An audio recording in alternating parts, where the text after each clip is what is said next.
Good morning, Basil. How are we doing? Very well. How are you, Alex?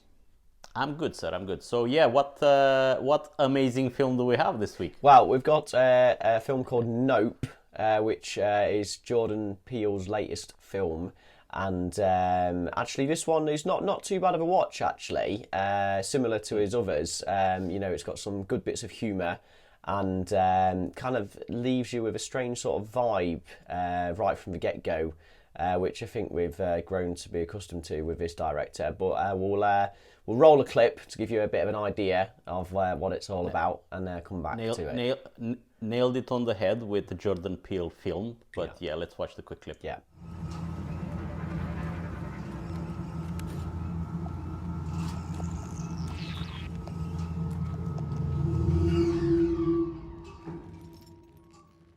Damn it.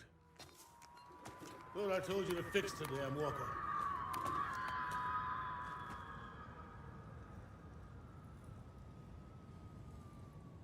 You hear that?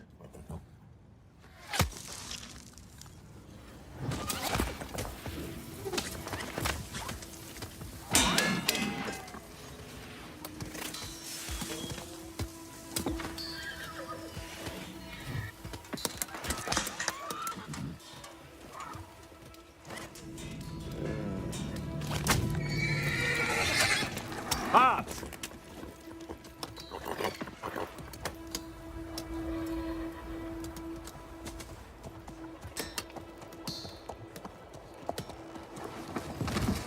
So okay. There we go. There we go. So it gives you a little taste of air.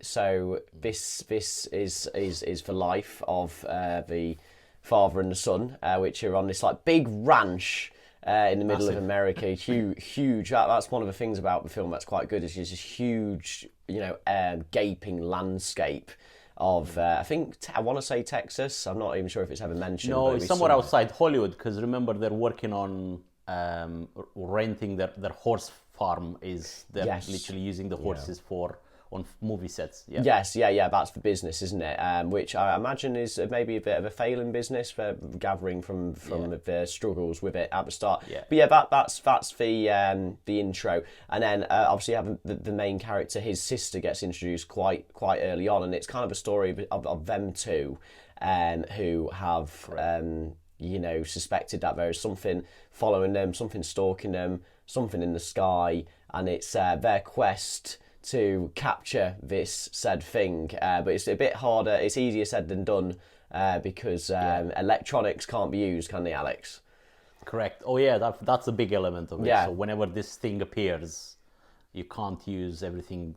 Electric dies. Yeah, and in our social media, everything electrical willed. That adds an extra element of, well, how do we collect footage of this UFO, if we're going to call it that? Yeah, so it's a very, it's a Jordan Peele film, so it's not just a UFO film. I thought it was very good at talking, having a lot of subtext. So basically, these kids, they inherit this farm after the dad dies, and all of a sudden they have a different problem on the farm besides lack of money, which is there's this big massive spaceship that comes and hoovers up the horses basically to eat them. And then they need the element of critique that I found, which is Jordan Peele is always brilliant at that stuff, is the fact that the way these guys behave is very weird but true to nature. So instead of going to the military, to the police, to the government and saying, I've got proof that there's a UFO above my farm, what do? We need to make a quick cash on it and film it to put it online. So it's like the attention-driven society we're living in these days. Yes. That's a very good metaphor of how twisted that is. Even though people die because of this UFO, and they still go like, we need to get the best guy that also has good track record of getting this on camera, and we need to find a way without electronics to catch a glimpse of this, like attract it and sort of like get it out of the clouds and make it behave above the farm so you can catch it on camera. Is that right? You'd argue that also the audience gets caught in the hysteria of let's capture it and make $100,000 off of footage, rather than actually this thing is potentially not only dangerous to anyone in a 10-mile radius, but this could be the end of the earth as we know it. And these people are just thinking, how much advertisement revenue can we get off YouTube for something like this? And that it's a good point to make. But it's not. There's at least 3 or 4 people complacent in it. It's for the brother and the sister who own the ranch. It's the tech guy that sells them the cameras in the hardware store, and then he becomes kind of enthusiastic to solve the problem of capturing it with them. He's in on it as well. This director who they find halfway through the film, who's known for capturing the impossible when it comes to nature. And you could even make an argument that it's this entertainer, this performer, that's in the film as well, who's purposely feeding the different animals. species, the alien concept in the film, and because he knows about it as well, and he's making money of it again, isn't he, Alex? Yes, of course it is, and it's played by Yeun, which is we've seen him in Minari and Walking Dead. This very good actor, actually, was nominated the other year. But that's also weird, another level of weirdness. And it's not the situation of having a UFO in the clouds that is weird.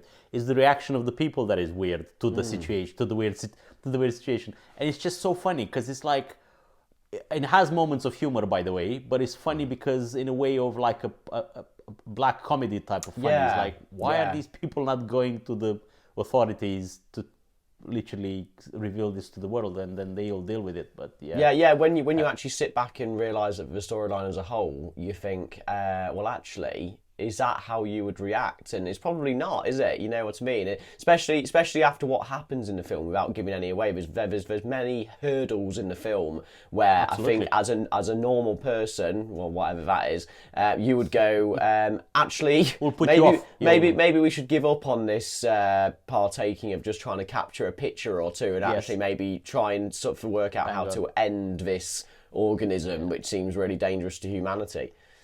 Yeah, absolutely. And actually, but so this whole critique of, like, today's society, I would call it, to be honest, is like a predominant theme, but it's not overwhelmingly in the film. It's just in the background there, like consistently sitting there.